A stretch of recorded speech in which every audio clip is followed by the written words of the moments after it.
Hello and welcome to episode 357 of the Crate and Crowbar PC gaming podcast, being recorded on the 10th of February 2021. I'm Marsh Davis, and this evening I'm joined by... I forgot your names. Brilliant. Chris Smooth Egg Thurston. Feel it and see. And Alex Villas Fingers Wiltshire. Hello. Use them to feel the egg. Sense your egg. Sense the smoothness. Hello, Marshall. Hello, mate. Would you like to hear some news about video games? Yes, please. Well, do you recall in the ancient past there was a game called 6 Days in Fallujah? I do. Which was partially developed, at least, and then rather unceremoniously dropped by the then publishers because of a outcry about the game being too soon to cover what was at the time emerging to be possibly a war crime. And it subsequently turned out to be a war crime. Yes. But now it's back, and it's being made afresh, partly by at least the CEO of the former developer, who has joined forces with Marty O'Donnell's studio. Marty O'Donnell and... Is it Jamie Greismer? Oh, you went for the surname. Yeah, I don't know. I have no idea how to pronounce that. It's but he was both worked on Haley. Both worked on Halo. Halo. Marty O'Donnell was the audio director, and Jamie was a game designer on Halo. Marsh, you were right. Apparently not.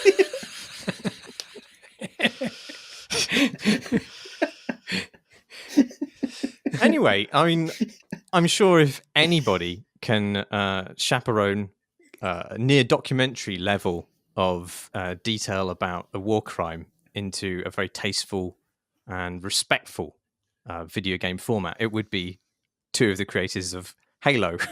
Well, right? yeah, definitely, because one, you'll get a very nice kind of monk singing over the top. Yeah. So that'll be very, just sensitive and nice, and it'll be, you'll get your 30 seconds of fun as well. Yeah, it's the 30 seconds of fun part. I mean, Marty O'Donnell's trumpets aside, I think the 30 seconds of fun matched with, what is meant to be a very accurate representation of what it was like to be boots on the ground during those 6 days feels a little bit worrisome. I do vaguely remember at the time the Fallujah game was. I remember reports that it was a fairly standard military shooter for the time, and therefore not really about saying anything of substance about the actual experience of having boots on a ground or anything like that. So it's all very misconceived. I believe this has got lots of, to make up for that, this has got lots of interviews and things with soldiers who were there. Well, I actually interviewed the guy who was then the president of the developer previously. Did you? Peter Tampter. Yeah, and I'm as skeptical as you, Alex, but he gave a very good account of himself. I would have to say. In terms of whether the medium is even up to the challenge of depicting these sorts of complex situations. I mean, he talks about how there's just a widespread conception that games should be fun and trivial, and he completely rejects that. And that's it shouldn't be about fun or triviality. It should be about expressing the full range of emotions that you experience in combat. And I don't know. Yeah, I felt like he was very persuasive in the interview that I did with him. I wasn't persuaded, but he did. He tried his best. He failed, but I do vaguely remember a report from one of the developers talking way after the cancellation, talking about that it was very misunderstood as a game, which again possibly speaks well of it. It's rare that you get Yeah. developers speaking well of games that they genuinely didn't like, after the event. Usually games go down in the estimation, after the event, as the kind of the true story comes out, sort of thing. So that's maybe a good sign. I, I, I wonder at the timing of this. Like, why now? Yeah, Like, yeah. I appreciate that at the time it was felt to be too soon, but like that didn't stop. There were plenty of games that at least attempted some form of critique of the war on terror, whether that's like Spec Ops: The Line or that sort of thing, Which and is that actually whole influenced by that exact conflict, because the Spec Ops: right. The Line has a whole thing about using white phosphorus, which was used during the Battle of Fallujah, Right, and very I think, controversially. and also it's not like the industry as a whole shied away from making games about the war on terror more broadly, albeit fictionalized for years and years and years and years and years. And that has subsequently kind of gone out of fashion, and it is fashion, right? Like it's whatever the kind of fashion for military shooters of the day happens to be. And I wasn't aware of a kind of broader rumbling back towards that kind of. I mean, maybe that's the way Call of Duty has kind of gone, except the most recent one, which went to the Cold War. It feels very out of place to me. I don't know why, but like I sort of, even culturally, I can't see the kind of the moment that's why this is the moment to kind of return to this as a project. Well, maybe Unless, of because course, it's army recruitment is down. I think. well, I was literally about to say that. Yeah, like. Guess, But yeah. I mean, I think it's. I actually don't necessarily have like a blanket problem with games approaching these subjects. Like, games are the medium of our age, and just as media of the previous ages were used to focus on Vietnam or World War II, I think it's not only inevitable that video games look at these sorts of conflicts, but I also think it's sort of like giving up your responsibility to look at these things seriously if you only dwell in safely make-believe wars, or you create like BioShock does, basically political systems that exist in fantasy wonderlands that are quite divorced from reality and only allegorically related to ours. And I think, to have an unblinking look at these conflicts, and indeed even to put people in the situations that soldiers are in, I think is important. I just don't know that we're at a stage where we can do that in a way which justly demonstrates the the context of it, Well, I was just thinking that it feels like we're a bit over the concept of games being empathy machines. I think that there was this sort of was a drive, especially that was building and building, especially as VR started to get going again, over, a few years ago. That there was this idea that games could place you in other people's shoes, and so you could experience what it would be like to be a soldier. And there were those kind of VR games where that were all about this is the finest way to allow people to experience other people's points of view. And I think that has been kind of debunked, that doesn't really work very well. There are so many mediating factors, from the point of view of the player to the point of view of the makers, and then any problems of the kind of technology that get and techniques that get in the way. So I don't know. I kind of feel that now is probably a pretty bad time to try, unless you've solved it somehow. I just can't. I'm kind of this age and very, very skeptical that I will get any sense of what it would be to be presumably an American soldier in that situation, because it's not going to be able to encompass all those things. And from what I've read about this, the game that they're now remaking and putting out, it's about celebrating the heroes on the ground. And I don't know, as soon as I hear the word hero in relation to Fallujah, I just sort of, lots of warning bells go off in my mind.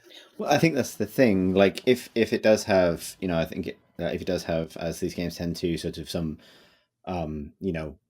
support from the US government or any kind of remit to kind of Yeah. reinforce the army, then it can't tell a documentary. It can't, you know, like if it has an outcome in mind, which is you're going to come away with this, at least a chance of thinking that, you know, joining the army might be for you, then it can't be positioned as something that shows you the reality of it, because presumably the true reality of any military situation would alienate at least some people. Like at a baseline, we have to abstract war quite a lot to make it fun. I'm just and I think the games are really good at kind of big abstractions. You know, but they're bad at the focused bit. Right.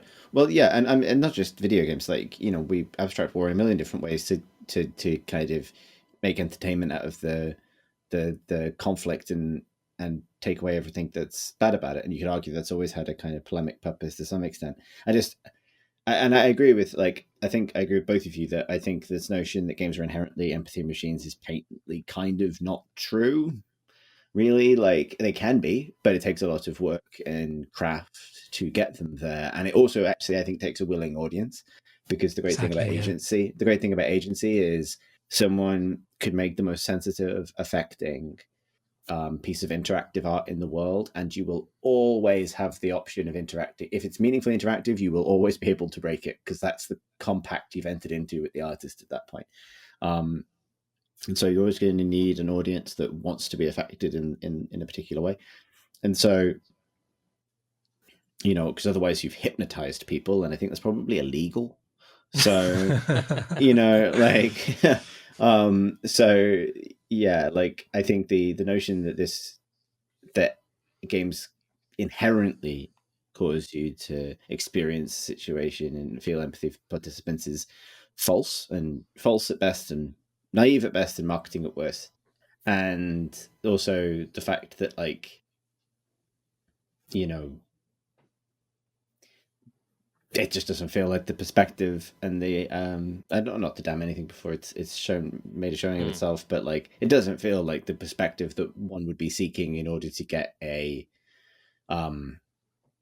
sort of evocative, balanced and humane take on that moment in history, in recent history, right? Right. I mean, you can say, "Oh, you're giving a really authentic view from the boots on the ground," but, you know, what did those boots on the ground know? I mean, if I've seen Generation Kill, those guys didn't know what the fuck was going on.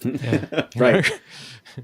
Right, but also, given their broader remit, which might well be, you know, people aren't joining the army, it's very unlikely that their presentation of the experience of boots on the ground would be, it's just a horrible shit show, and you don't know what's going on, and it's not pleasant. You wish you hadn't come. Yeah. Yeah. I was trying for a segue there, but I think it's probably not a good idea. From atrocity to... What have you been playing, Alex? I want to talk about some nerd stuff. I've been playing 3 games, but they're all kind of linked to each other. And they've all come out at a sort of similar in the last few years. And I guess there are lots of other examples like it, but I don't know, these sort of, I happen to have stumbled into all 3 of these separately over the last few weeks. But they're all recently released games for old systems. They're actually built to work on old classic computer systems. I was talking a while back about my Mr.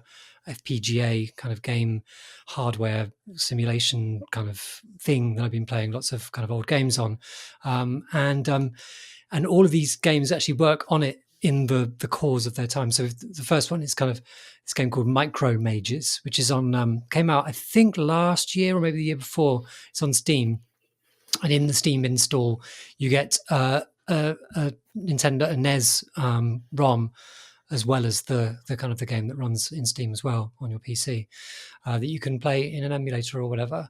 And Micro Mages, there's this really nice little co-op platformer, kind of where you and up to 3 friends are little tiny mages, and you're on a vertically scrolling level, and you have to basically go upwards to the level exit before you get scrolled off the screen.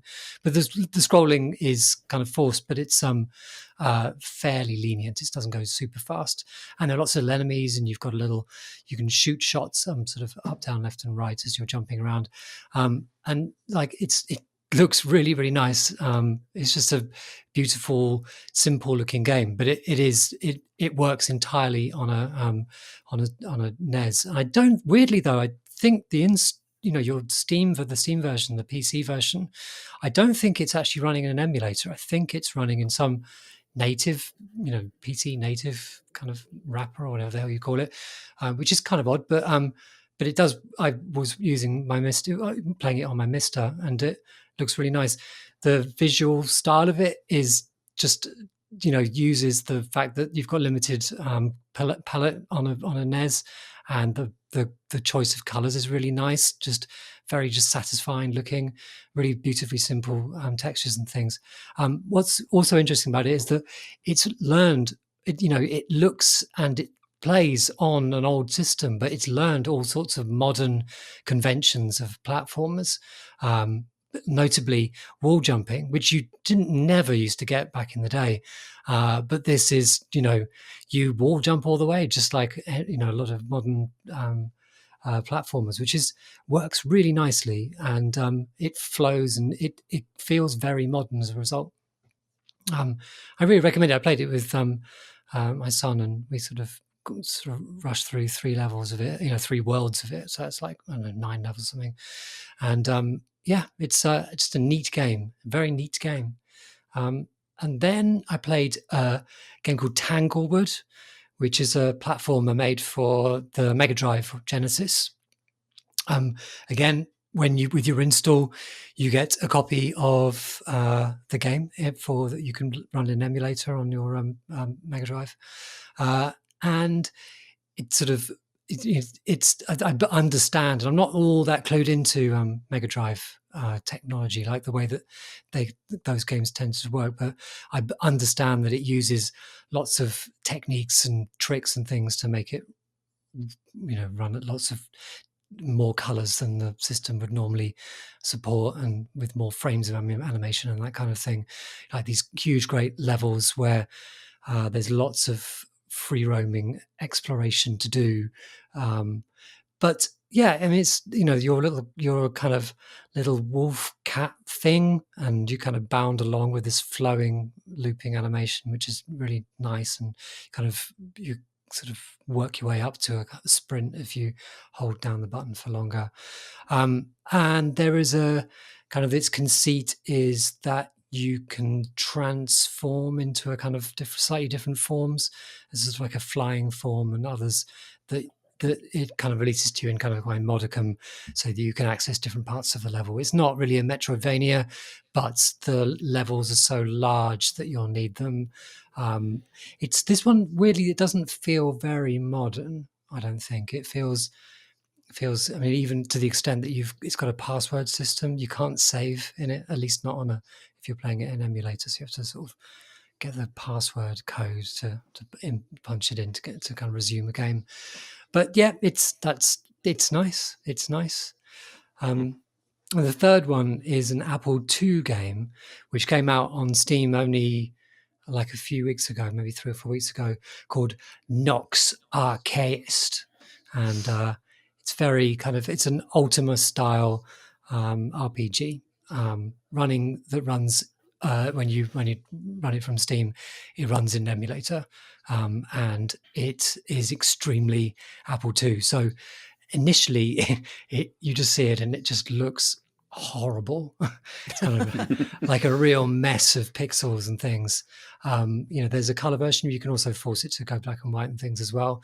It has a kind of its own font as well, which in the kind of the color scheme that it works in, it's just almost unreadable. But I actually started to quite like it. It's sort of, there's a charm to it. It's sort of roughly hewn kind of look to it, which actually sort of makes its fantasy world feel, I don't know, just feels quite true to where it came from and what it's trying to depict and things.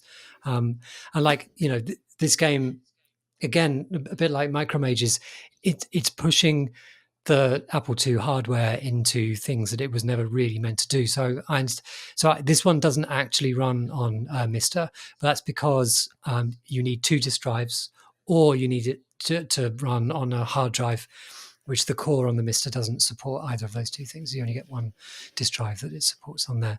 And that's because it basically caches stuff all the time, and it runs, it loads stuff off the disk as you're playing, because presumably the memory of the Apple II just isn't remotely enough for all the stuff it's pushing around.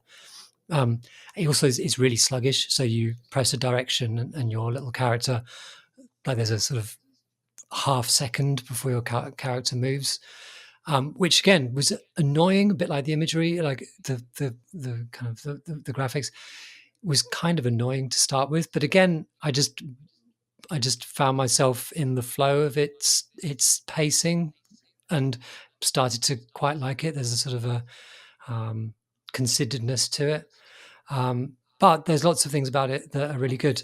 I was actually fiddling around with older Ultimate games recently, and there's lots of kind of weird edges to it where, the spell systems and how you access them and how you get information is quite convoluted by modern standards. And this one, it's a lot easier to go into inventories and to view things and see what you've got hold of, and to equip things, and for that to be a lot easier than it is, in most classic sort of RPGs.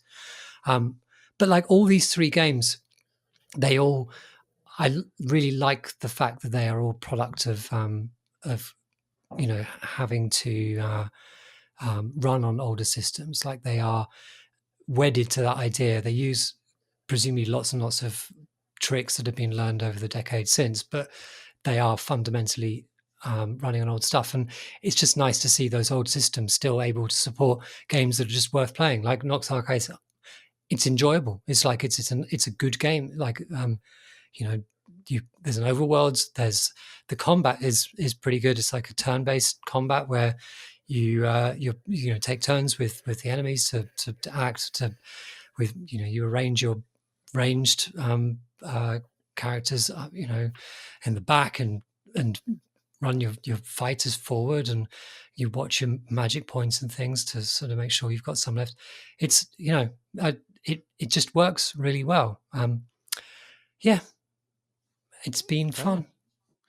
You really have been playing insatiably with your Mister. I have. I really like it. So have you also come across some Cyber Shadow, which is the so Yacht Club Games, the maker of Shovel Knight? It's their first published game. It's by a studio. I'm going to have to click on this actually to remind myself what the studio is called. I think they've... okay, the developer is Arnie Mecha Skull Hunziker. But that's Cyber Shadow, which is a sort of, this is a modern game, but it's sort of retro flavored in the same way that Shovel Knight is, where you're kind of like a ninja person sort of doing ninja things in platform land.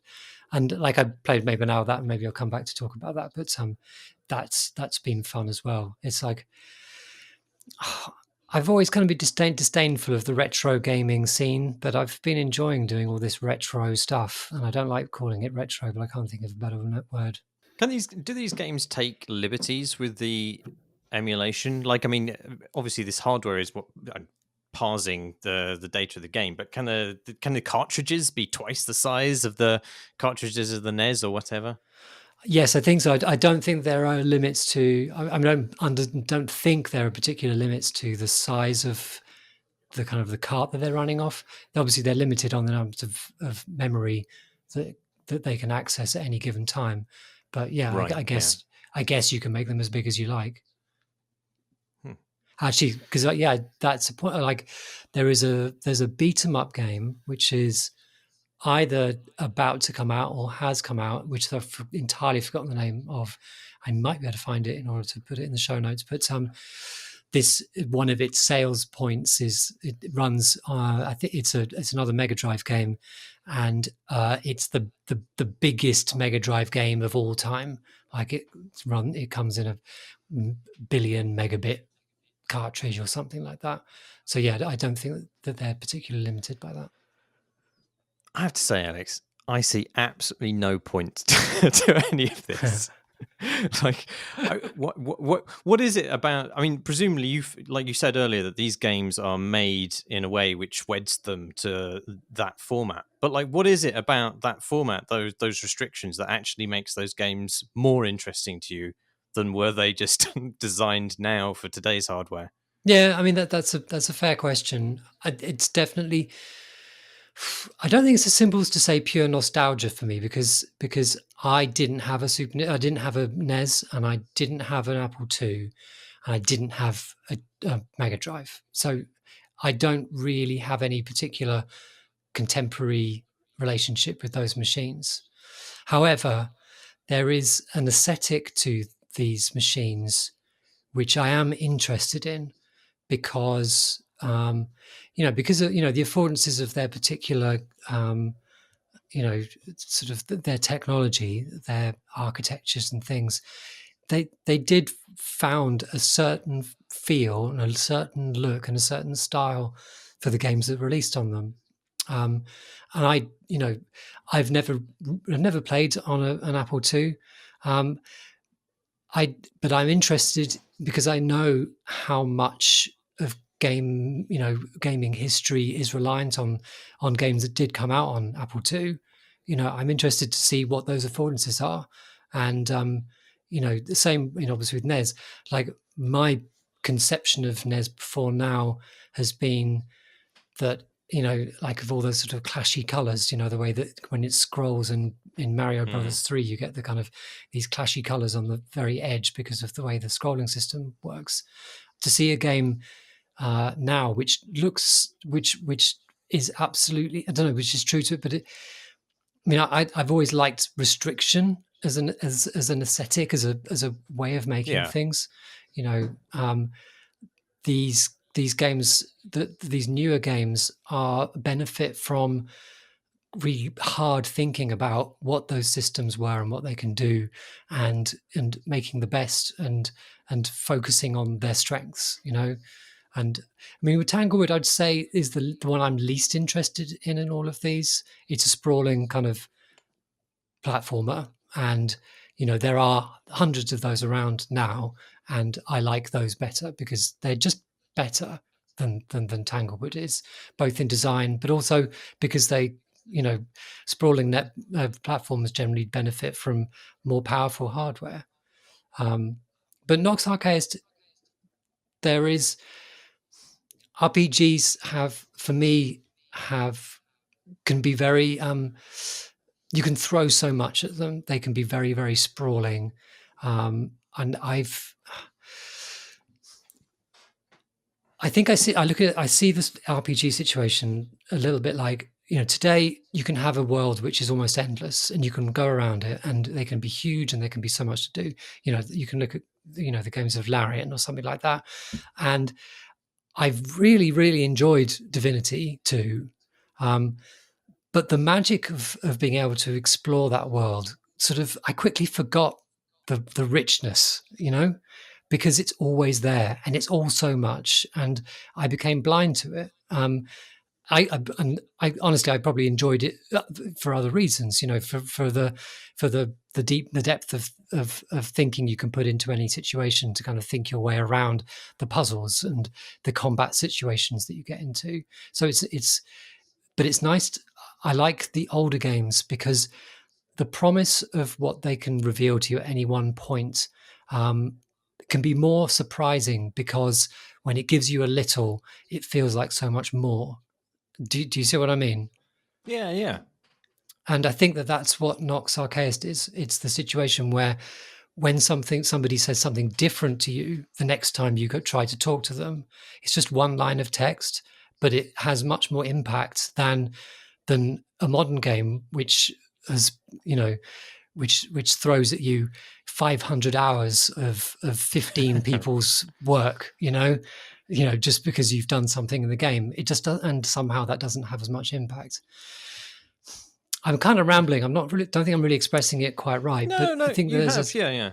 It's the affordances of this stuff, and I am interested in game history. I've written quite a lot about it over the years, and I'm to actually experience it live. I think feels special to me, and that's quite a personal thing.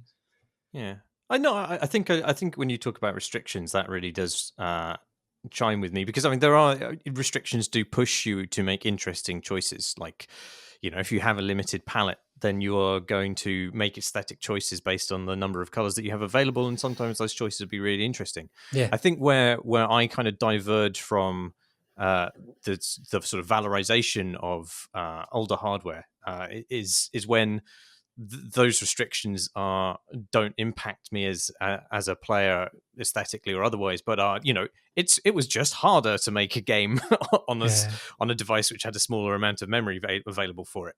And really, I don't care how much memory there is available for it if that doesn't exceptionally impact me as a player. Yeah, no, for sure. Yeah. No, that's true. That's true. I think I think also there are loads of games that I've completely overlooked over the years. Like I said, I didn't really play that many. I had a BBC Micro, and then I had a 486 PC and the Super Nintendo, and that was it. I went around friends' houses and played other systems and kind of coveted them deeply, but didn't really play them very much. So I didn't really have that much relationship with Amiga stuff or anything like that. So there are lots of, so I was talking to you about this the other day, Marty, but I have been playing a lot of the old Castlevania games. So this is the what's the one on PlayStation? Symphony of the Night. Brain's gone. Say again. Symphony of the Night. So the ones before that. So the Symphony of the Night is the one where it goes Metroidvania. Before that, they were very linear adventures, and they were, you play them now and they feel incredibly stiff. And whenever I've played them in emulators, just dabbling, I was instantly turned off by them, and I didn't really give them any real attention, because the jump is, it's one of those old games where when you press the jump button, you are committed to the jump now, and it goes in an arc which is very defined, and you don't feel that you can react to stuff. It feels stiff is the word. But I've been going back to Castlevania 3 on the NES, Rondo of Blood on the PC Engine TurboGrafx, and actually forcing myself to play them, and I'm actually seeing why they're good games, why they're seen as being good now, and why they're still celebrated. That stiffness is actually in service to a good game, like the levels and the enemies and everything is designed around that stiffness.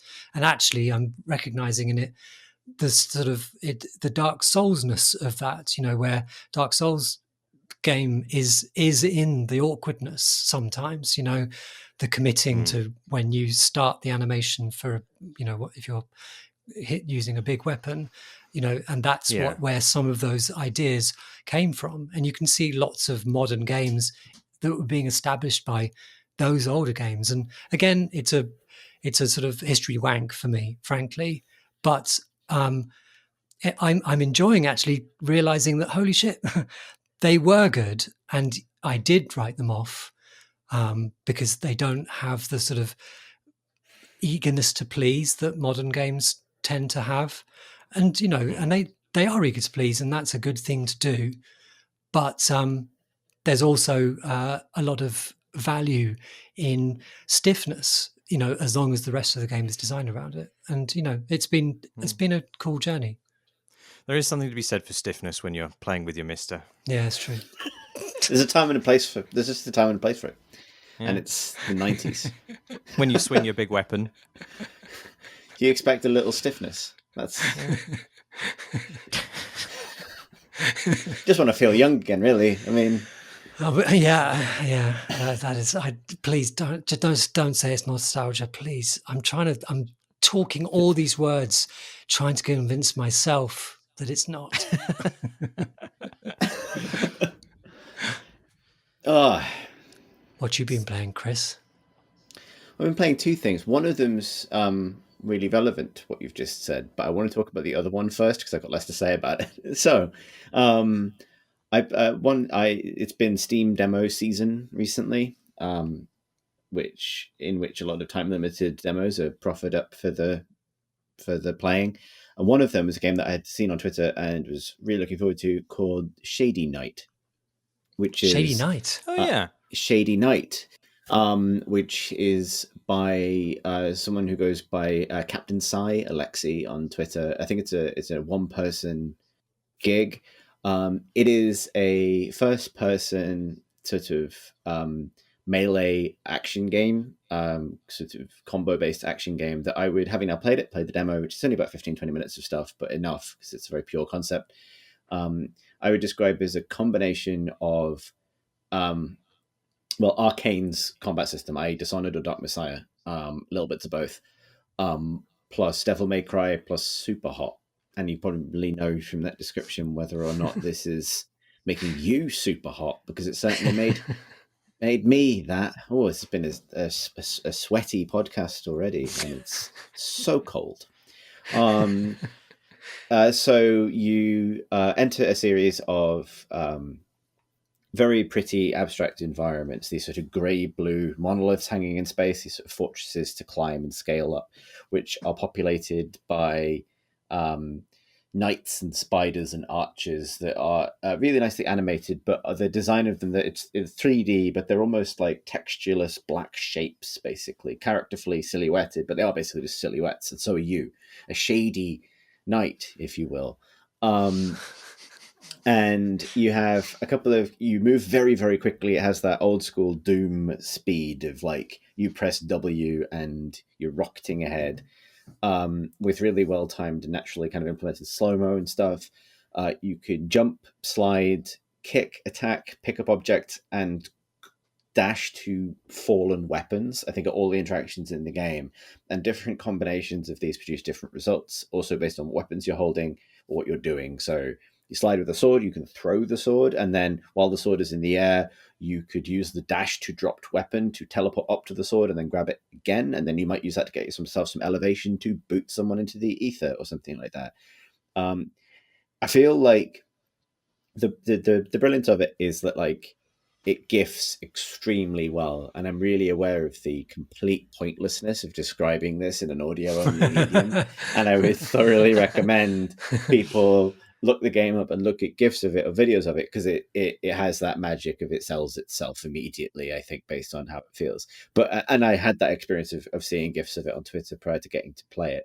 Now that I have played it, it really does kind of deliver on all of those things. Like I say, it was really just a 20-minute slice of the game that was just some arenas, a tutorial, some arenas, and some of these sort of like stages, like towers to climb. And it feels really good. I think they've kind of managed to splice in a kind of combo system that rewards you for varied play. So you have a kind of Devil May Cry style, grading, like grade rating, that goes from D, C to S, I believe, in kind of time honored manner. And you keep that, you're scored based on what your grade is at the end of the level, and that is based on how fast you're going, but also the variety of moves and whether or not you've taken any damage or failed or anything like that. So it's very much a kind of quick restart kind of combo game when you get into it. And that seems like I didn't spend enough time with it to get like an A rating or anything like that. Like I was sort of just getting through it. But I think what it is has real promise. And actually, like the only thing I think that might that for me was like a bit of a sort of mixed bag, I suppose, is that it's so sort of stylish and abstractly presented that I somewhat missed the pathos of Dark Messiah that comes from like kicking an orc into some spikes and seeing how upset he is that this has happened. You really are interacting with abstract shapes in what is essentially a stylish grey box. And so it loses some of that like sense of place that I think is a part of why Dark Messiah particularly feels like such a kind of daring do simulator, but with its own kind of objectives in mind with what it wants to be, which is this kind of score attack arcade game. It's real nice. It's real. I remember nice. that it looks sort of, because it's all first person. The GIFs that I've seen of it seem, the player seems impossibly skillful. Do you feel skillful when you're playing it? I definitely. It took me. It's in a good place, I think, because you start playing and you can, all of the main interactions feel really good to do, and like a lot of good recent beat 'em ups and things, the input isn't the challenge, right? Like you learn the core interactions very quickly. You do something while sliding, you do this thing. You jump while sliding, you do a long jump. You hold jump as you hit a chain, and you'll climb the chain and swing on the chain and gain loads of momentum. And so each individual interaction feels cool and makes you feel cool. Where the skill comes in is combining them and mixing them up. And that is almost like, and this is the thing that I very much connect it to, like a Devil May Cry game or something like that. That's the part of it that feels like learning to play a musical instrument, because you become, as you get past that initial hump of like, oh, what can I do? Beating the level is not the point. It is, you can't take very much damage. You take like 2 hits and you're dead. But you're so fast and you have so many options that like just defeating all the enemies isn't necessarily a huge challenge. But I did get to the point. I think I got to I would describe if there's like a skill curve, I got to the point where it started to curve upwards, and it started to curve upwards the moment I realized I could do this more stylishly if I was better at this, or I made a more interesting choice in that moment. And so that's where it starts to have that feeling of like, oh, this would take some serious commitment to make a kind of amazing looking sequence of plays that I could then record and stick on Twitter. So it's does that answer? It's sort of some of both. It's like I got to the point where I could play a chord basically with it, and learning to play one chord taught me, oh, there's a lot to this. These individual parts could be combined in ways that I can't do yet, but I can see the road to getting there. But I was having fun just sort of doing my own thing. In a way, like I think even the demo had like 4 or 5 stages to run around in. And I kind of spent most of my time in one of them. Like I played through all of them once and then just sat in one of them and did it over and over and over and over and over again, just to try and like figure out how to ace one thing. And so that's a good sign. Like if any kind of combo based brawler, if it survives just being the same enemies in the same order, being fought over and over and over again, and you'll keep finding new things or figuring out new things, and that's a really promising. So just a really promising little game. I'm not sure when it's out, but very impressive for one person's work as well. Yeah, stunning. It does look really good. The other thing I have been playing is kind of the game of the moment, I think, is Valheim. And Valheim, I think, has a really interesting relationship with the kind of retro conversation that we were just having. Because what this is Valheim is an early access survival game. And so it's not the kind of thing I would normally jump into, but it's taken off in a big way. It is the product of a studio called Iron Gate, which I believe is a 2-person team, which is, again, extraordinary. And having come out about a week ago, it's now sold 1 million copies, which Good is... Lord. So that's dang. And it's interesting for a few reasons. So it is a survival game. Open world survival game in a procedurally generated landscape that's based on Norse mythology, and its version of Norse mythology, because it feels like Norse mythology is everywhere at the moment. But its version of Norse mythology is this sort of very light touch, lo-fi kind of Nordic wilderness. The notion, the conceit is that you have died and you've been ferried away to Valheim, which is like the 10th realm, below the roots of the world tree, which you can see if you look up into the sky during the day. To kind of undergo this sort of symbolic journey of ascension to Valhalla, and I actually really like that conceit. Just for the start of this, just that narrative conceit for a survival game, that you're not. It's not about sort of like just surviving, quote unquote, in a kind of realistic world. It's about this sort of like pilgrim's journey, but through a particular kind of very martial mythos, which is cool. It's nice. Like, you're kind of dropped into the level at the start by one of Odin's ravens, and they will show up from time to time and squawk at you and give you some information. But for the most part, the structure of the game is you're dropped into this landscape, you craft and build to survive, and the goal is to locate and slay a series of legendary beasts, basically. And there's a whole bunch of things I want to say about it because it's quite special. Like, it's definitely going to be like, it's one of the early games of this year, I think, next to Hitman 3, which is like, I would say, feels increasingly likely to end up on my game of the year list at the end of the year when I look back on the start of 2021 and go, what was that about? And it's probably going to be this. And I think it's probably going to be this for a lot of people. And there's a whole bunch of reasons why it succeeds, I think, where other survival games don't necessarily always do it for me. And one of them is that it has really interesting look and feel. It has a conscious aesthetic, which I would describe as either like PS2 era or dawn of 3D accelerated PC RPGs. What it really feels like, even though it's a survival game, and if survival has become so much its own genre with so many associations hanging off it, and so much close association with very modern trends like early access, particularly post Minecraft, with PC gaming post Minecraft, basically.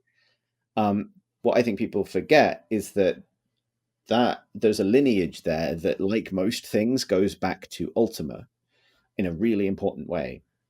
And back to that generation of early RPGs that stood at the crossroads between sandbox simulation and CRPG type, rules-based kind of like D&D brought to life digitally experience. And it exists on that crossroads. And specifically, it feels like those early attempts to make MMOs out of 3D MMOs out of Ultima Online. The nostalgia that it sets off for me is for games like Asheron's Call and like early EverQuest.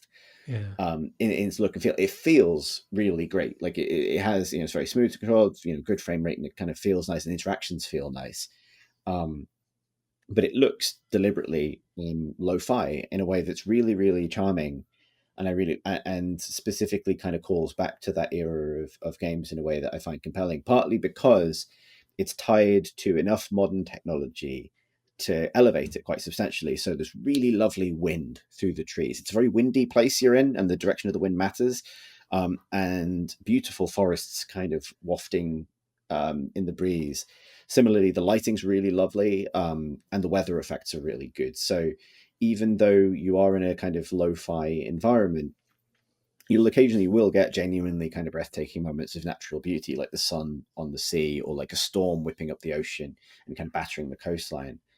Or like those older RPGs, it has a skill system which is based on what you do. So running, jumping, using spears, using a bow, making things, all kind of advances your bars and different things, kind of Elder Scrolls style. And then on top of that, it has this sort of so you have that kind of skill system, and then on top of that, quite a deep crafting system. But I think also part of its genius is it's also quite a forgiving system, and forgiving is maybe one way of putting it. I think it's intelligently designed to make sure that the conflicts you're experiencing are the most interesting conflicts you could be experiencing in a moment in time, which I think is probably the trick for survival games, at least for me. So to give you an example, it has a hunger and thirst system. Hunger system. But what this doesn't do is kill you, or not directly. So your all the actions you perform are based on your stamina, which is a recharging bar, and your health bar is, rather than your health bar being a fixed quantity, your health bar is entirely based on the size and variety of the meal you've had recently. So if you there's a little bit of a gamey conceit where you can't eat the same amount of food twice. You can't eat the same food twice until you've digested the first one. So your body will reject your body will reject a strawberry, But you'll never starve to death. So if all you've got is a strawberry, you can only give yourself a strawberry's worth of extra health. You can't just eat 3 strawberries. But you can stack different kinds of food. So at the moment, I'll get up in the morning and I'll eat a roast leg of meat of some kind, a strawberry, and a mushroom, and I'm set for the day. I've got a nice big health bar, a nice big stamina bar, and that will last until I kind of finish kind of digesting that stuff and then maybe snack on something else on the way. And that feels it feels like it rewards you for preparing and it punishes you for running, for getting hungry at a bad time, because other factors like getting cold or wet affect your stamina. So if you're going to go somewhere cold or wet, you kind of want to do so on a full stomach, or else you might get caught out. But it's not like a kind of ticking clock that's going to affect your ability to play if you don't top off the various meters. The other thing that I really like is crafting is a case of like you learn recipes as soon as you find the ingredients to assemble something. And then there's a really sort of smart kind of, I don't want to go into all the details, but like zone-based way of like establishing an area where you want to build something. And then, you by building things in proximity to one another, that levels up your ability to craft in a given area. And then on top of that, it has this really slick, basically like 3D, but snap to kind of key point based woodworking and lodge creation system. They've obviously put a ton of time into not only like an architecture system that isn't block based, it's kind of piece based, but crucially is like designed with building long houses and mead halls in mind. So all of their kind of like angled roofs and various bits of thatching and stuff like that can be done. And there's some really cool little sort of systems to consider, like how you're going to get fire in there in a safe way and how you're going to vent the smoke. It's cold and wet outside, so you can't just have an open chimney that will put out the fire. So, all of these little architectural challenges are really, really fun. And I found that like that combined with just the beautiful landscapes and the nice music made it, just playing by myself, like a really nice way to spend an evening, just building sheds in the wilderness.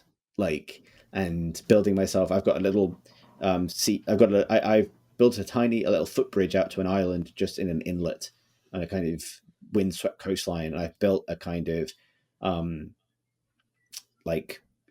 of raised cabin there. It's raised so that the sea can get under it if the water really gets very high. But I've also built like a tide wall with these kind of stakes in the ground. And one of the tide walls protects a little area where I set up some beehives where I get honey for my mead.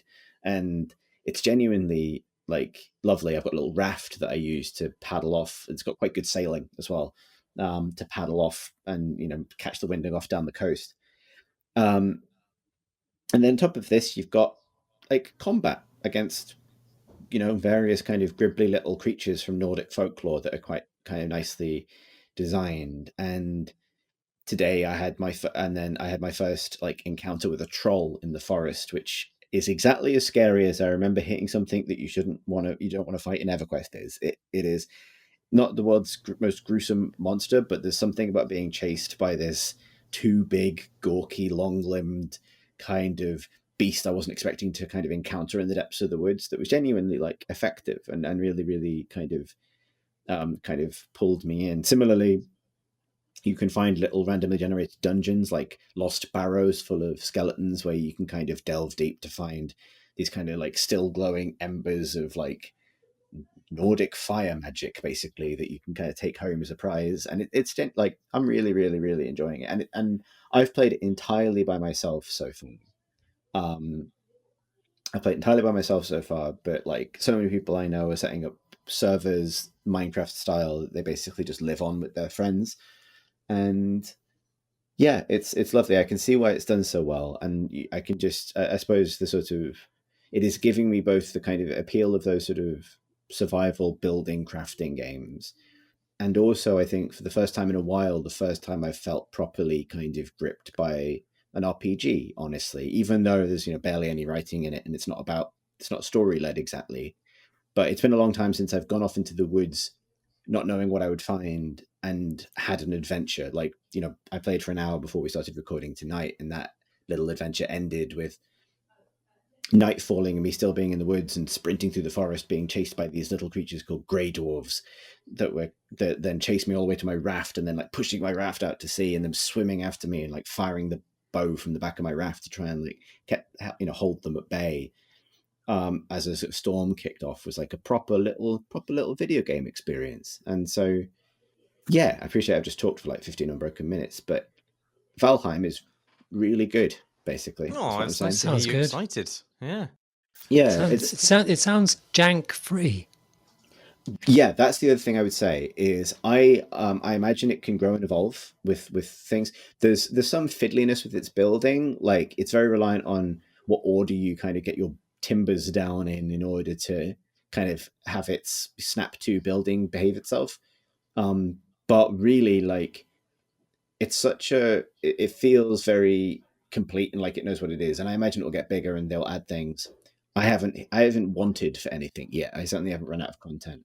And also I think it's such a relief. I think I maybe unfairly associate the genre so much with like a heavy focus on like core kind of survival mechanics at the expense of like kind of shooting for any kind of bigger feelings other than panic, other than fear of falling short of some, threshold or another. And so to have a game like that has a very distinct art style that feels like it's kind of able to capture a bit of the wonder of its environments as well, and gives you the space to just sort of take it in at your own pace is really nice. It's a really good game for right now, I think. There's something to be said for fleeing through the woods, being chased by little men going blah at a time where we just can't do that like we used to,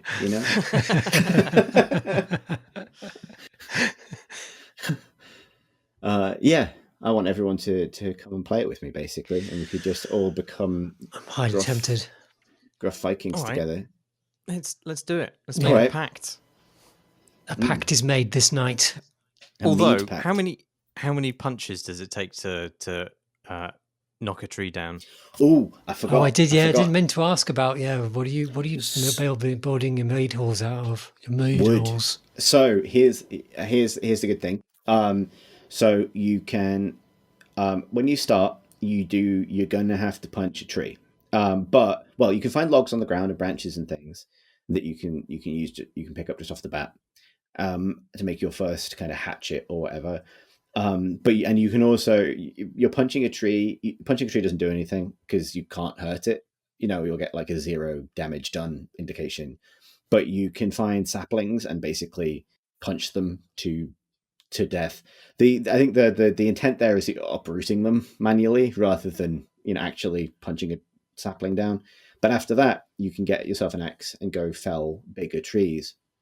And the best interaction, and I think it takes a lot for a survival game to make cutting trees down interesting again. But what they've done is trees are physics objects when they fall that do shitloads of damage.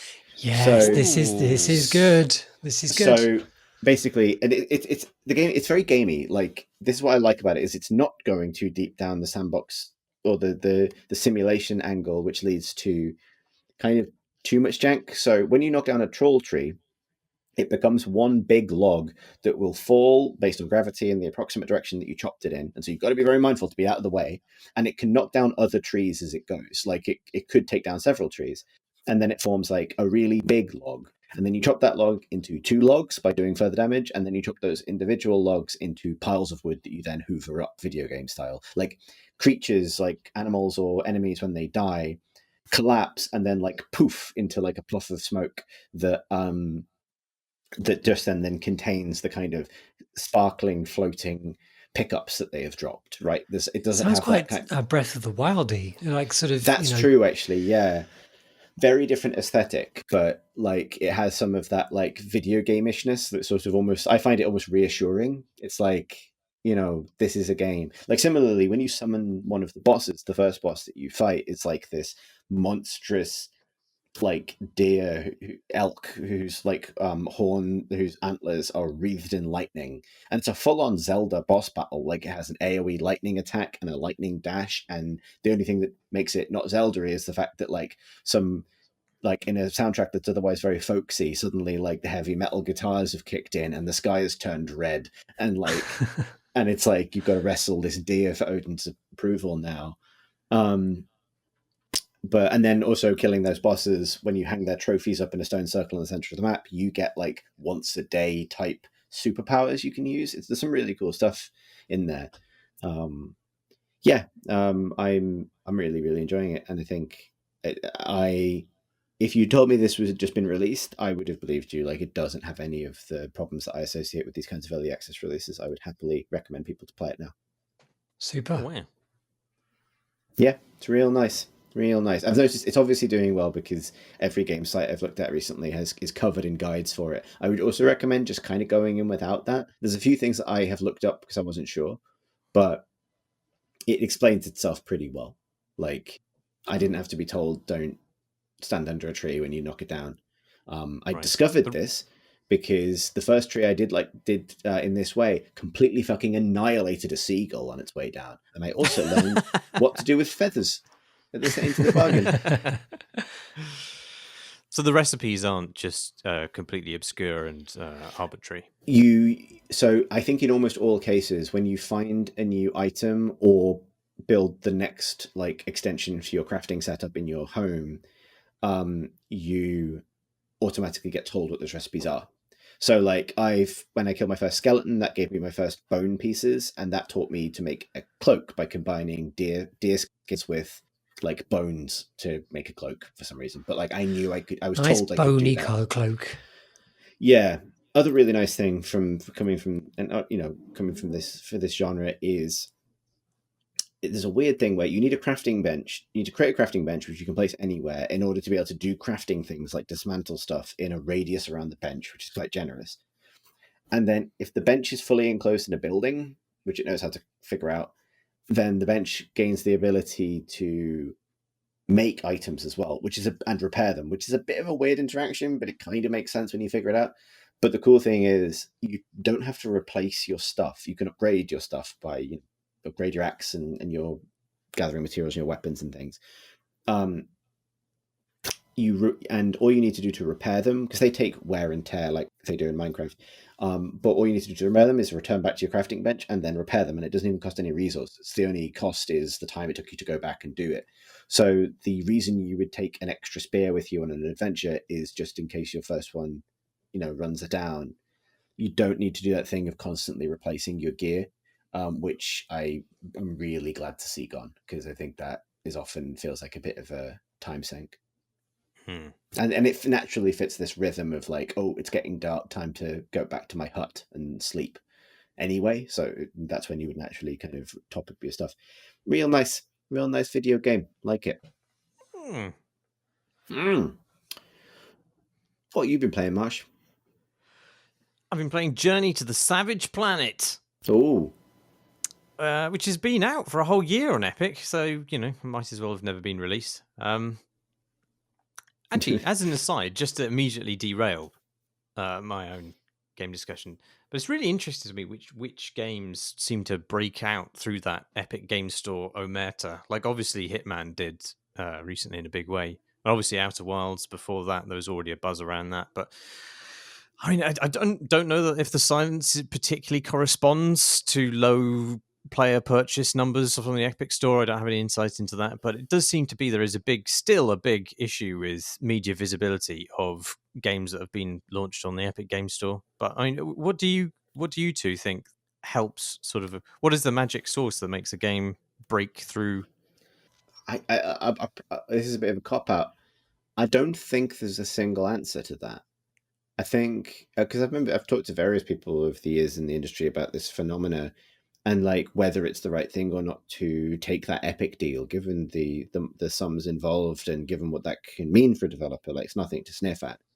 Like, and I think there are plenty of circumstances where that availability of capital is like maybe the difference between a project happening or not, or happening in the way that you want it to or not. And that's almost then a kind of like just a case of subsequently marketing it. I think the games that have done really well in that context tend to be able to, well, maybe it's the obvious answer, they tend to be able to bring in an audience from somewhere else, because there isn't, and this is an interesting thing, there isn't a standing audience on the Epic Store that can really be observed to be moving from game to game. The fact that the Fortnite audience is there does not seem, and this is anecdotal, I would happily be proven wrong about this, does not seem to be waiting to hop off into the latest game to be added to the store, right? Yeah. Yeah. And I would argue the same is arguably true for Steam as well. Like, it's not like the Counter-Strike Go or the Dota audience, which are the big standing audiences of that platform, or PUBG, are there waiting to hop off into a new game either. It's just far better established as a store. And it's people have a much bigger investment in it, and it's more widely distributed. So, like, you know, it feels like success on Epic means you've got to bring something from somewhere else. You've either got to bring a community that is coming for your games particularly. You've got to have transferred to the Epic Store, which is probably the case for Hitman. You've got to be present on consoles as well, and this is just where you are on the PC, so you're kind of benefiting from all that cross-marketing. You've got to gain a bunch of buzz with the previous release, or kind of have some ability to import your audience. Because I think what's been proved is that people will move. People will go to Epic for a game they really want. But I don't think anyone is hanging around on Epic waiting for a game to appear. Yeah. Yeah, it's a tricky situation to be in, I think. Especially, I mean, this was the debut game from Typhoon Studios. In fact, this has current relevance as well, because I think I'm not quite sure if it was before or after the game's release on Epic, but around that time of their release of this game, they got absorbed into Stadia. And obviously, the fate of the studio is... I mean, I assume they're all out of a job now, rather than the studio has just been spat back out whole. But I think Alex Hutchinson still has his bio saying that he's still a Stadia bigwig. Alex Hutchinson was the studio head of Typhoon. You may recall said some flippant but not entirely inaccurate things about streamers last year and got in big trouble for it. But so, yeah, it's not quite clear what the fate of the studio is, but it's sort of been double cursed by its Epic exclusivity, because, you know, it sort of went on to Epic with not that much kind of history or fanfare behind it that would require it to, you know, which would be the thing that would get over the sort of Epic omerta hurdle. And now it's been released on Steam, but there's no cheerleaders for it because that studio is defunct. And it seems a real shame, because, you know, on the basis of this game, it sort of deserved a better fate, really. Yeah. So what is it? How it do? Yeah. Oh, I suppose I should do that, shouldn't I? Yeah. Prove it. It's a first-person adventure game in which you are a pioneer for the Earth's fourth best space exploration company. And you've been dispatched to this brightly coloured, sort of cartoonish planet, previously thought uninhabited by intelligent life, but it is not so. And you sort of bounce and bound around it in pursuit of its mysteries. And you do that by unlocking a sort of Metroidvania traversal toolkit through some survival light resource grinding, I would say.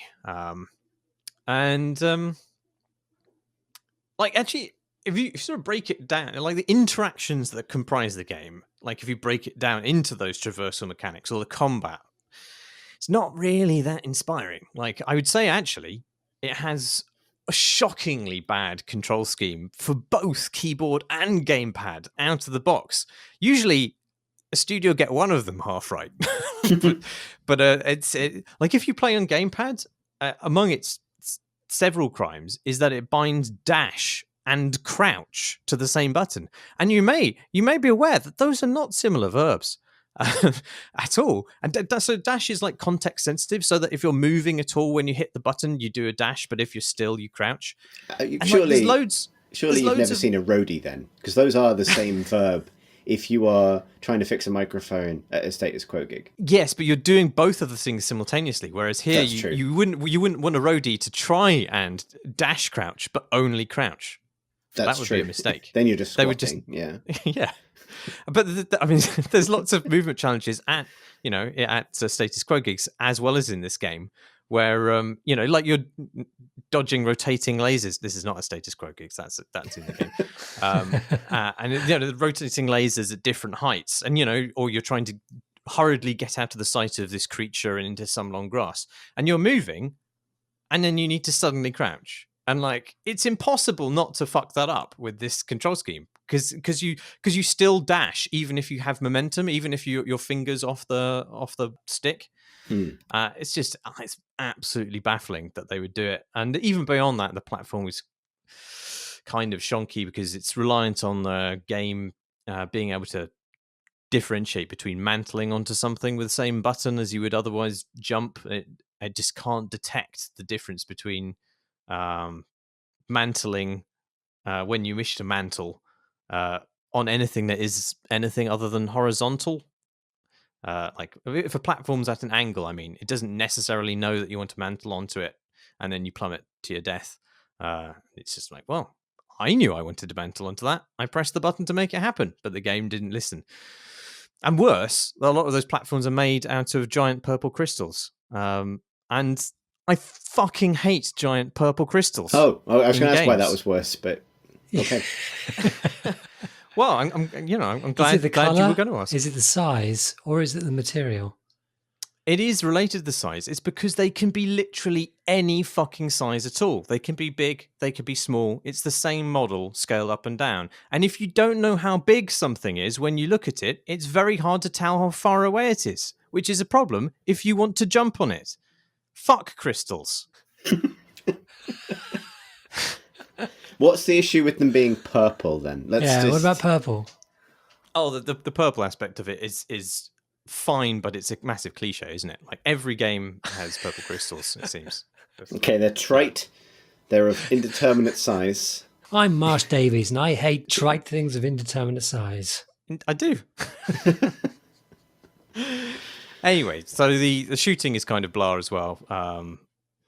So and the enemies we set it. Can I just remind you that we set into this with you trying to convince us why this game was worth? It's sad that it's been overlooked.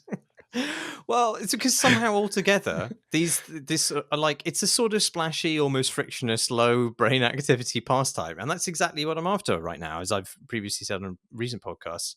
And the world is just really nice and colourful and varied to look at.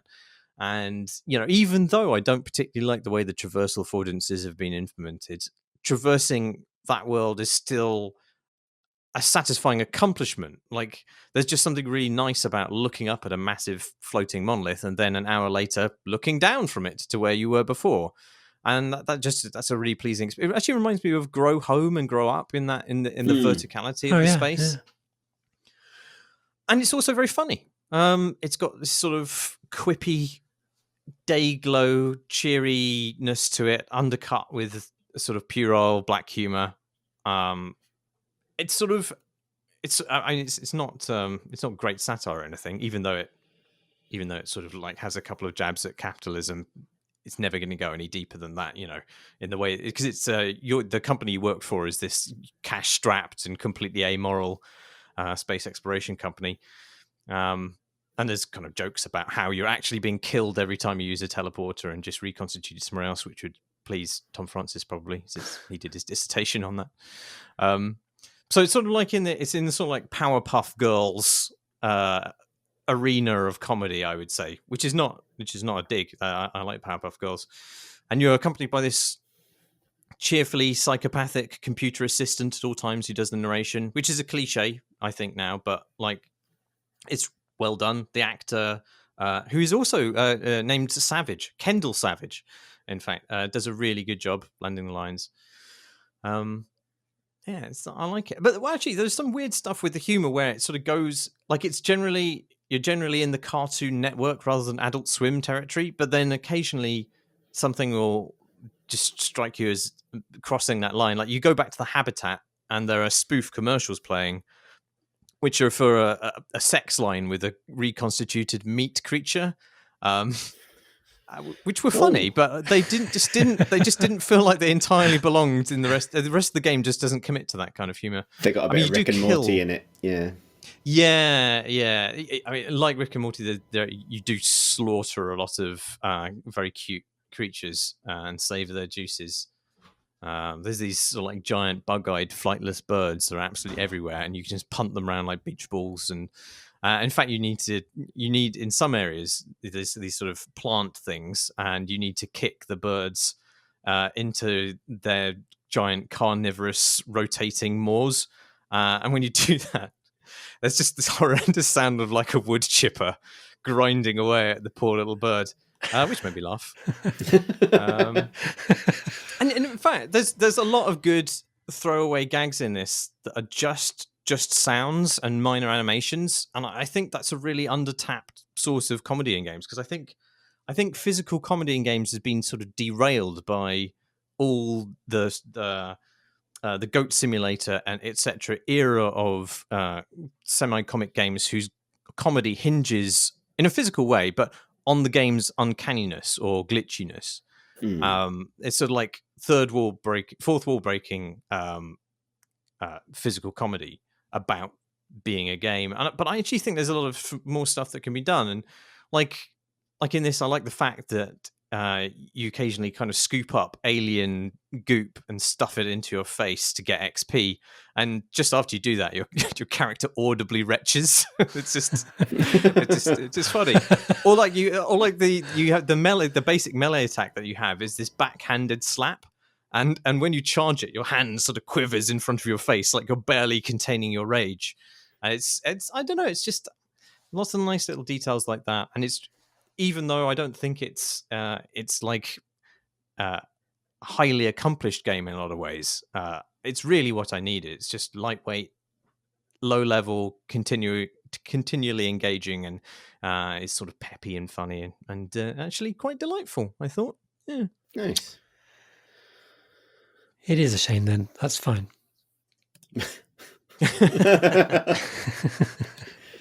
Good that it's a shame. Confirmed. Shame. Well, maybe it'll do all right now. Maybe it will find a home for itself, because things can gain momentum. They don't have to. Not every. But who's getting paid as a result? I don't know. That's a good point. That is a good point. Nobody. They're probably just burning all the money. Okay, fine. Back to being a shame. You're right. You convinced me. I was looking for silver lining, but all I found was a trite, shapeless opinion of indeterminate size. Shall we do some questions from questions? Well, Alex, I was wondering if you two would be interested in a little diversion. Oh, Christ. Ooh. Sorry, I didn't mean to. I thought I'd make a noise. I didn't realize I'd make a Scooby-Doo noise. I think I might. Oh, Reggie. I think I might have just gotten a copyright striked on YouTube. Sorry. So what you've done, Martin? I know. What? It's not a quiz. It's not a quiz that massively outstays its welcome, like the preceding diversions of this podcast. It's more akin to one of those sort of smug late night culture shows that the BBC used to do when it was still good, hosted by, I don't know, Alan Yentob or somebody, and featuring the great luminaries of the day to discuss the topics of import. Except instead of that, it's me and you two.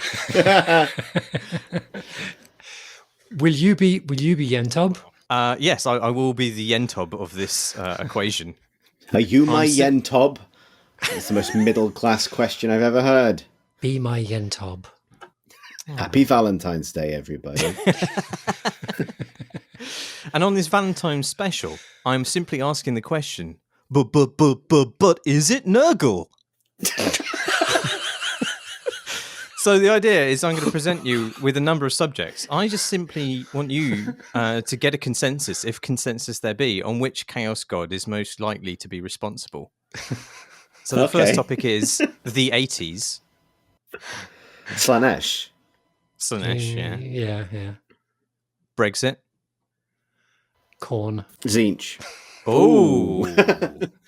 Both. I think this feels like one of those classic Warhammer situations where Khorne is on the leading edge, but something was whispered in his ear by Khorne doesn't realise that he's being played. Yeah, exactly. Zinch is making out big on this. Favoured birthday snack, Colin the Caterpillar. Oh, well, that's Ooh. got to be Slaanesh. Is it though? I mean, I felt really sick after having them a lot. I think. Well, if you ate an entire Colin the Caterpillar by yourself, that could be the start of a path to damnation. Exactly. And it was caused by Slaanesh. I think- Slaanesh. No, I think if there's like a little line of cocaine down Colin the Caterpillar's back, maybe. But you know, like any birthday party. I think that's. I would make a case for Nurgle. I'd make the case for Nurgle. How could you say anything from Marks and Spencer's is the power Well, of the grandfather of Nurgle. plagues. Yes. I would say. Well, bear in mind, Nurgle also represents entropy, and I think marking your aging with Colin the Caterpillar, it's got an air of the gift that shows up on your desk when your office mates don't know what to get you. It has this. There is. I know people love Colin the Caterpillar, and I know that I've debased him twice over now, but I do think there's a drab inevitability that makes you smile. You grin through the inevitability of it all, and I think that is Nurgle-esque. I think in the spirit of the original question, it's Nurgle. See, that's a very potent and convincing explanation. But I think by virtue of its potency, I think there's a little bit of Tzeentchian deception going on there. because the they're way not you actually framed very that. nice. No, but that's the point, right? Like it looks like a big turd, and that's also got a Nurgle element to it.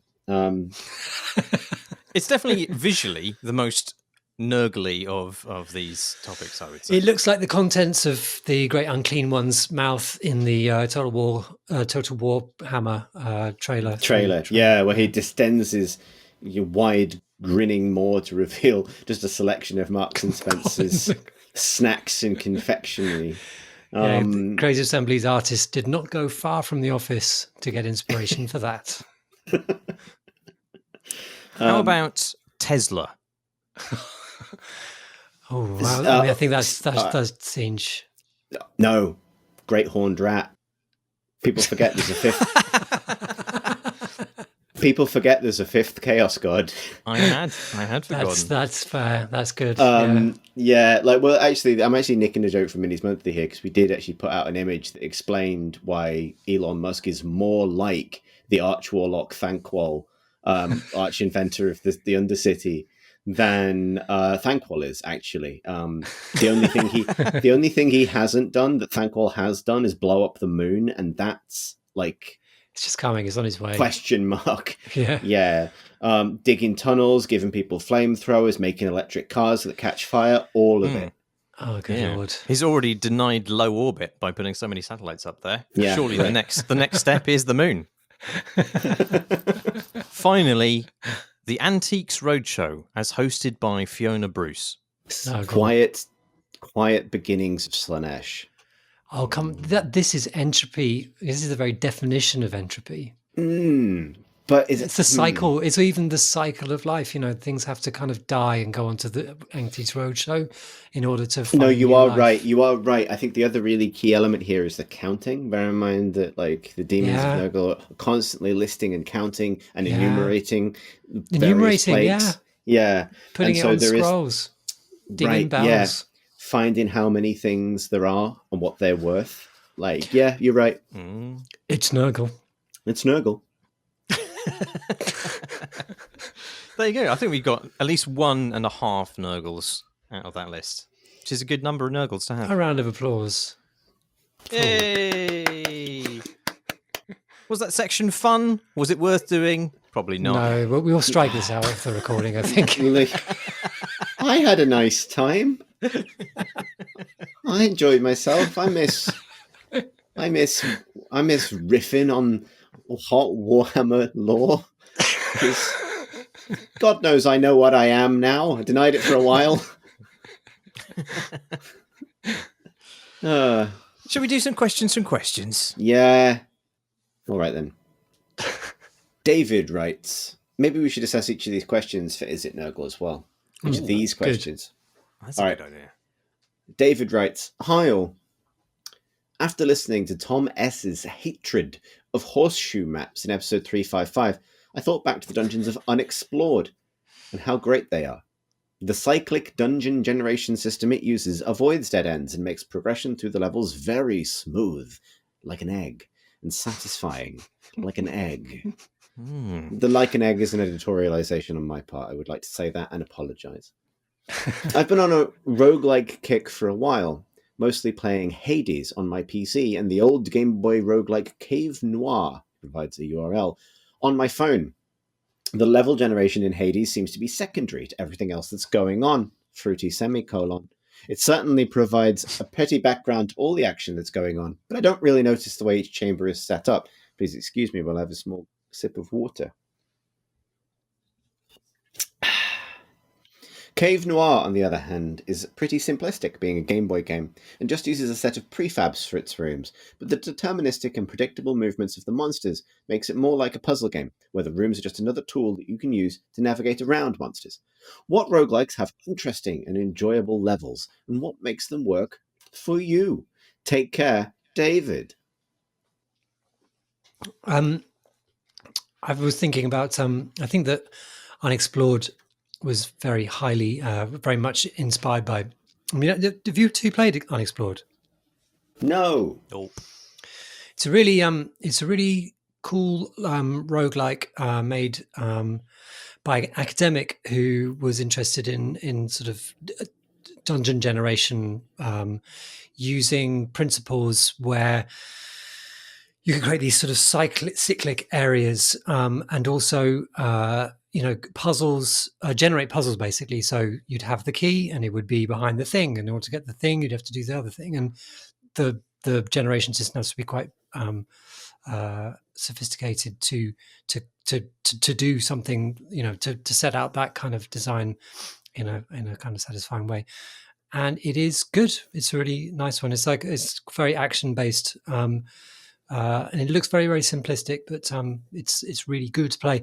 And the sequel is coming soon, I believe. It looks rather beautiful. Anyway, but I think that a lot of its ideas are actually straight out of Brogue, which is a much more traditional roguelike, where you're playing characters, ASCII characters. But actually, I actually find it quite beautiful. It colours in the ASCII according to whether there's fire there or, and so you get these kind of nice gradations of colours in dark areas and in bright areas, and where there's fire and sort of vegetation is green and so on. So actually, it's very readable for all its ASCII-ness. So it doesn't have that Dwarf Fortress impenetrable to all but the experts thing. And in that, you have these situations where there's a locked door, but you know that there will be a key somewhere. Or sometimes there's a room that it's there and you just can't figure out how to get to it because it's over a chasm, for instance, and there's no other way around it. So, but then you realize that there's a potion of levitation somewhere, or that might be the solution. But the cool thing about it is that might not be the only solution. It might be something else as well. Instead, it might be a secret passage or something like that. And that makes these are entirely generated levels. It introduces much more engagement to what would otherwise be a very, very, traditional roguelike, and adds loads and loads of depth. And, I follow the Brogue subreddit, and people are continually posting new things that they found in a game that they've been playing day in, day out for years and years and years. Like, they haven't seen it ever generate a chasm or a room this large before, and so on. And I think this really, it really speaks to its creators. And I can't remember his name now. It's a nice guy, but it speaks to the work that its creator put into it all that time ago. It must be, I don't know, 6, 7, 8 years. I don't even know when he made it. But yeah, Brogue does that, and it is cool. And it's free if you want to play it. Cool story, Brogue. Thanks, mate. Sorry. Oh, and that question was, because it's generative, I would say that would be Cinch, I suppose. Not Mm. feelings. Cinch Yeah, is the this most is- sort of I mean- fractal. Yeah, this is a question to do with the construction of twisting in kind of infinitely changeable mazes. And Yeah, so, it's very Mm. Cinch. Yeah. very Crystal Labyrinth. I wish I had a better answer, but I don't. Fernando writes, hello. And I also would love us to enjoy the ride that we're about to go on. Tonally. Hello. Just recently found your podcast and really enjoying it. Every time Tom Sr. is introducing himself, my mind thinks he's going to say Tom Selleck, which is nice and confusing. Anyway, I tested positive for COVID over a month ago. Oh my Oh, god! Wait, hang on. Oh my god! And went on paid leave for 2 weeks and had a great time catching up on What? catching up on some games and finishing Assassin's Creed Valhalla, which is now one of my favorite Assassin's Creed games. But I'm really tired when I get home now that I'm back to working. And so I can't get myself to sit at a desk and I just want to lay down lazily on my bed. So what games would you say are great for lazy or tired moods or couch gaming? And that's from Fernando. And obviously, I kind of hope, wishing a very speedy and full recovery for Fernando. And thank you for that tonal sine wave that we got to bounce up and down on. We're all left the on way an up, through. right? We're on left We on did. an up. Yeah. No, we ended No. in bed. We ended in bed, which is how, it is just how it is.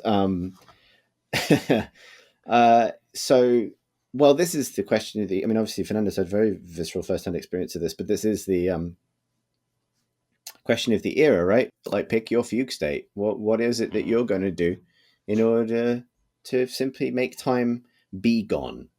My answer to this is very much rooted in, it's not really couch gaming, but Valheim's been nice recently because it has pulled me out of the miasma of MMOs that I would otherwise be playing. I basically alternate between World of Warcraft and Destiny 2 because both of them have a sense of permanence that I find comforting, whereas other games are waiting for me to return to them in order to advance the state of the universe, whereas WoW is just kind of there. And if I don't kill the big bat today, someone else will, But if I can, maybe I'll get to ride the bat. But I haven't yet.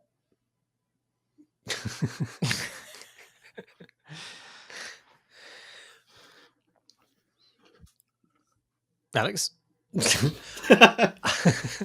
There's three men there stood in a circle looking at the buck left on the floor.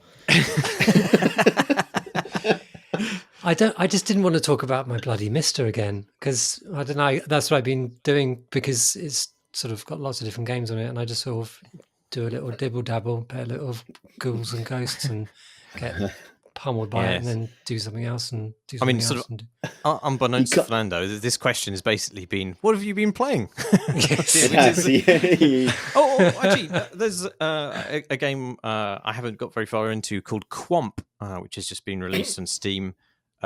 Which maybe it's quite challenging. I think it's in that it's a sort of VV style game, but you are the ball from Pong, and you only press one button, and that basically changes the diagonal trajectory from bottom left to top right to the other one, right to the other way. So it changes the vertical direction of your movement, but your lateral direction is not affected. And there are mazes for you to navigate. But maybe that would be a good. I found it too taxing, which is why I've gone back to Journey to the Savage Planet. But maybe if you're a fan of one-button games, that would be good. Like we'll say, Womp. That's fun. It's a good word, isn't it? Yeah, why has no one identified that previously? Seems like just a good sound. Yeah, I'm trying to think of. I got ill last year. I had some teeth agonies, and the solution to my teeth agonies at the time was the Marvel Avengers game. So I will. There's always going to be a place in my heart for deeply 7 out of 10 console action games. I think when I need to be sideways for a time, but. Yeah, there hasn't really been a game like that in my life lately that I would happily kind of bounce back into.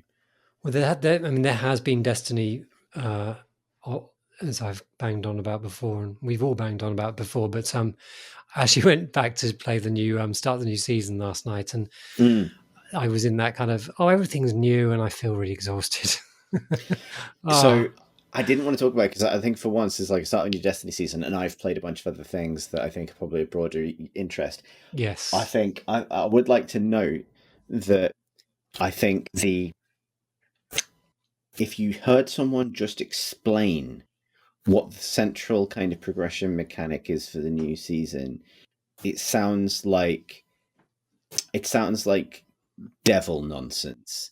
It's just pure fucking bad cyberpunk machine speak. Not because of the writing of the game, just because of the level of abstraction and nonsense that I think we've collectively arrived at with how we think about progressing in video games now. Because basically, if you want to properly decrypt an umbral engram, you've got to charge your hammer by collecting gold, which you do by completing playlist activities throughout the week. And then when you've charged the hammer, you can queue for a battleground, which will unlock a lens that allows you to decrypt the engram into a particular legendary. I've been Chris Thurston, and this has been my fugue state that I've just welcomed you into. So that's why I felt so tired. I wasn't really. I was so tired. I wasn't really listening to what I was being told. Right, I think by the blue man, it's hypnotic, isn't it? And as I've stated, that's illegal. You know, but I think like I hit the same thing. I started playing and I was like, oh, this is nice, it's new, and there's a new social area you can go to, and they've obviously tidied some stuff up from a storytelling point of view, and the character's wearing a very silly outfit now, and that's fun. But then I was like, oh, something to learn, time for sleep, and and haven't and then it's like back to World of Warcraft, got to kill that bat again. Back to the bat. Yeah, exactly. But it does seem quite good. Yeah, but is it Nurgle? Oh yeah, the question is it? Boys, it's very Nurgle. This question, well, yeah, it prominently features someone getting ill. That's a tick in the Nurgle box, and it has a cyclical nature between the bad and the good. That I think, this one's Nurgle all the way down. Nurgle confirmed. Our final question for this episode comes from a listener who writes, "Hello, Charles and Camilla. A question of language here. In the previous episode, Alex was discussing olde and described the game's harpoon gun as its central, in quotes, gimmick. When talking about games, do you perceive that the application of the word gimmick has a negative connotation? In my mind, the distinction between gimmick and game mechanic is the difference between something feeling natural to use, such as riding a horse in Red Dead Redemption, compared to something that feels overcalculated to create gameplay or a hook whereby it brings the player out of the immersive world of the game and back to seeing that they are what they are playing as a game, the horrible level up perk system in Horizon Zero Dawn. Simply put, to me, if the intentionality of a mechanic is too obvious and screams this is game design to a player, it is a gimmick. Would love to hear your thoughts on this. Thanks for the pods. A listener. Yeah, I remember actually saying gimmick and regretting it at the moment. Like it was a sort of a stupid word stumble because I didn't really mean gimmick, because it is, it's a mechanic. Like it feels totally natural in the game.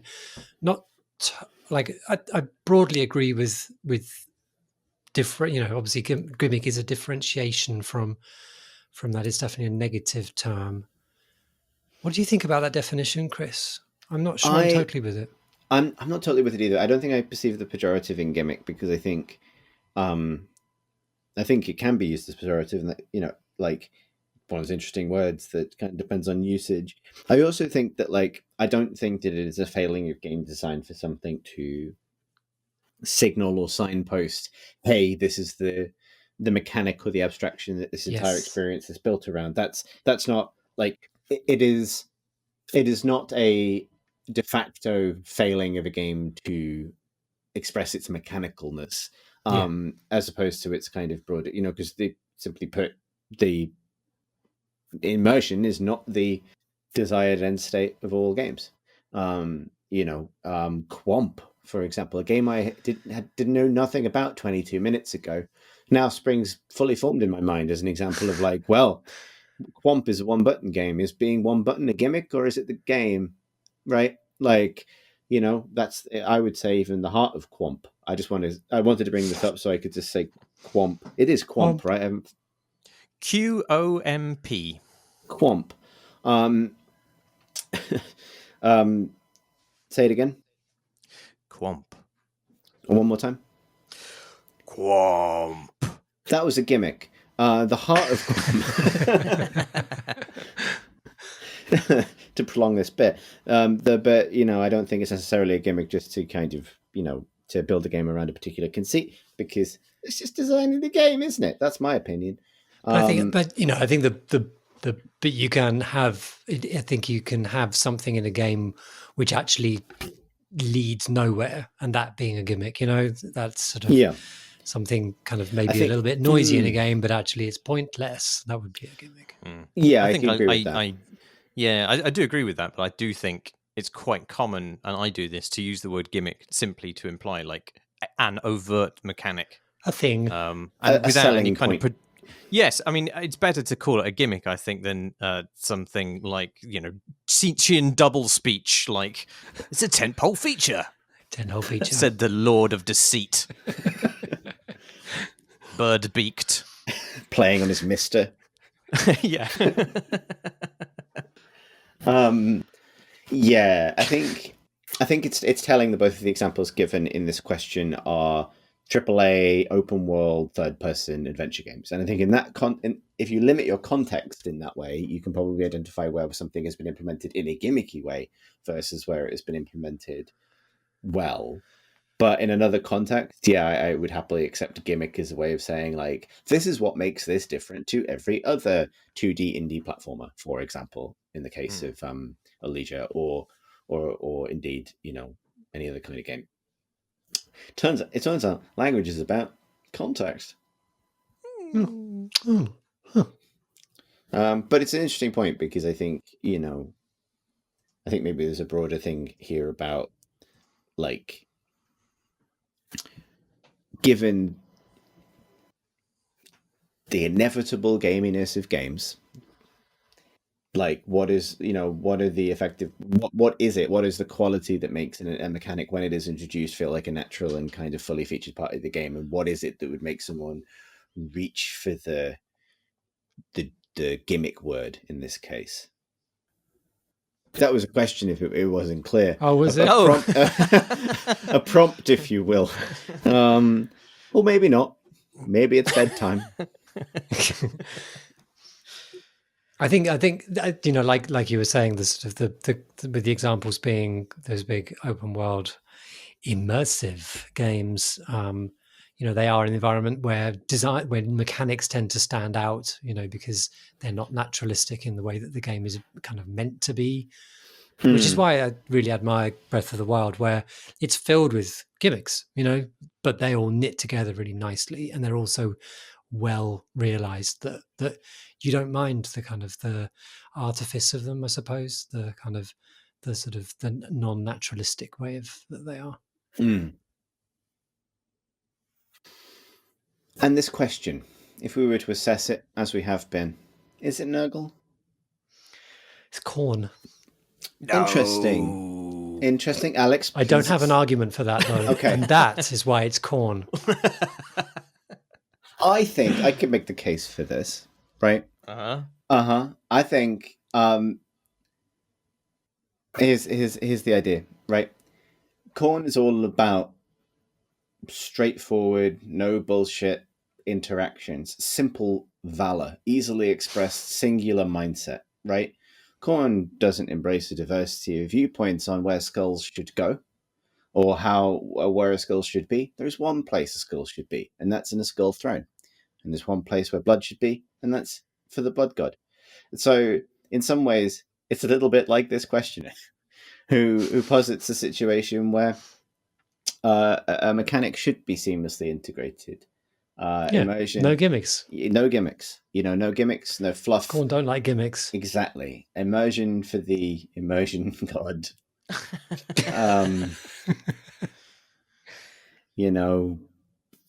Fucking. That's it. I think alternatively, it's not. Yeah, that's legitimate as well. Hang on, I just got to shovel more coal back in this steam train I am. Thelma! Hold my hand. Let's just say it's corn, unless someone has something funny to say about one of the others. Those are all the questions we have time for. Hey! I don't know what that noise was either, to be honest. That was like, God knows where that came from.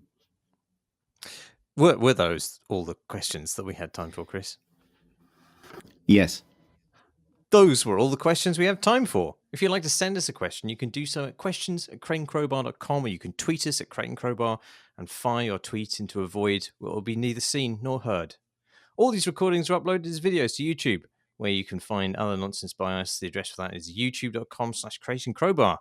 Thanks as always to our backers on Patreon. You can back us too at patreon.com/crateandcrowbar, or you can simply join our lovely Discord community, who are very wonderful, the link for which is on our website, crateandcrowbar.com.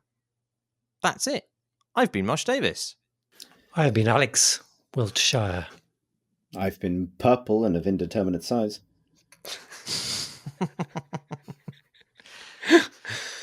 Thanks for listening. Thanks for listening, everybody.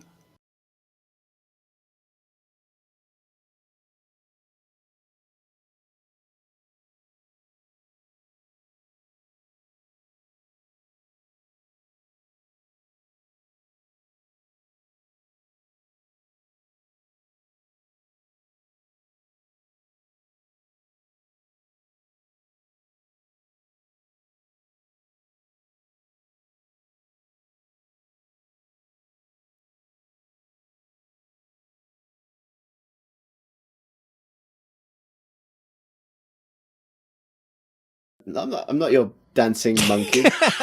I'm not your Bono for hire.